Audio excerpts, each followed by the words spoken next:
certain que, comme ça a été le cas par le passé, nous parviendrons à trouver des solutions communes qui aillent dans le sens de l'intérêt de tous en Europe. Au passage, le chancelier allemand a glissé un commentaire sur ce premier sommet de la cohabitation Chirac-Jospin. J'ai l'avantage, ça peut être un inconvénient comme vous voulez, d'être effectivement un spécialiste dans ce domaine, un expert en cohabitation française. Mais un jour, lorsque je serai à la retraite, j'écrirai sûrement un article sur le sujet de la cohabitation. Les discussions seront encore intenses. Pendant 2 jours, Lionel Jospin et Jacques Chirac se rencontrent demain. Les ministres des Finances des 15 se réuniront dimanche soir, la veille du sommet d'Amsterdam.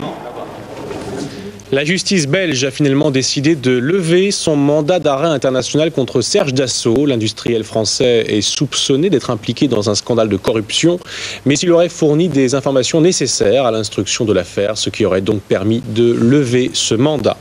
Le verdict aux assises de Besançon, le docteur Monique Berthaud a été condamné à 12 ans de réclusion criminelle pour le meurtre de sa petite fille âgée de 9 ans. L'avocat général avait requis 16 ans de prison.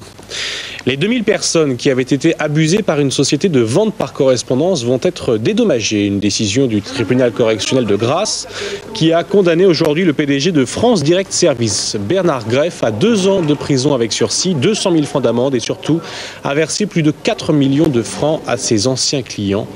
Les faits reprochés portaient sur des promesses de cadeaux. Le parquet de Paris a décidé d'ouvrir une enquête pour fraude électorale dans la 2e circonscription de la capitale, le fief de Jean-Tibéry.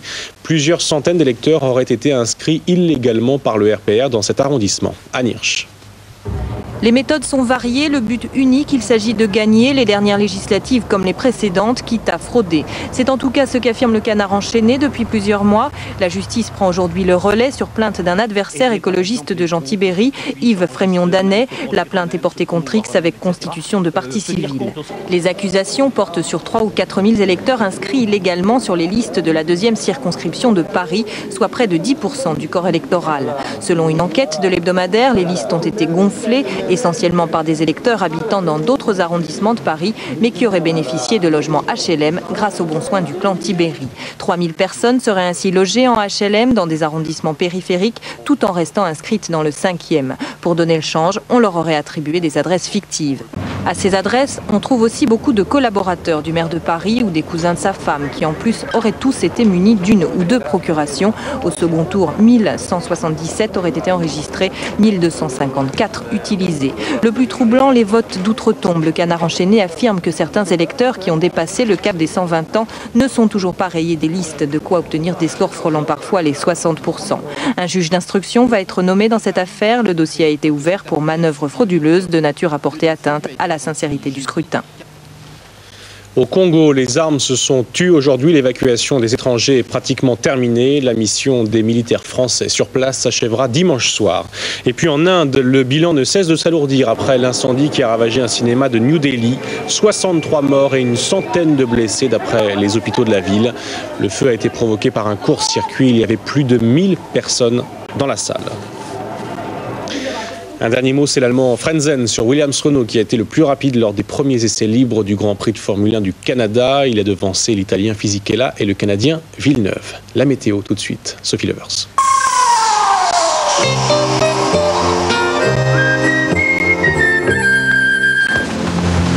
Pacific Force à Nice. Mettez le temps à l'épreuve.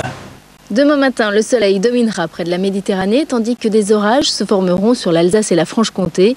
Le ciel sera variable des Pays de la Loire au nord de l'Aquitaine. Partout ailleurs, le temps sera parfois humide, en particulier sur les Ardennes, la région Nord-Picardie et l'Île-de-France.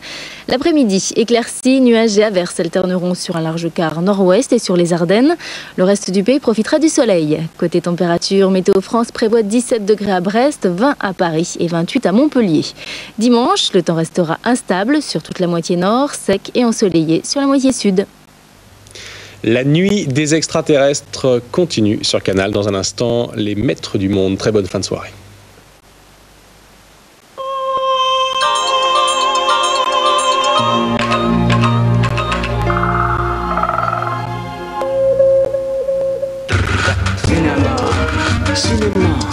Cinéma.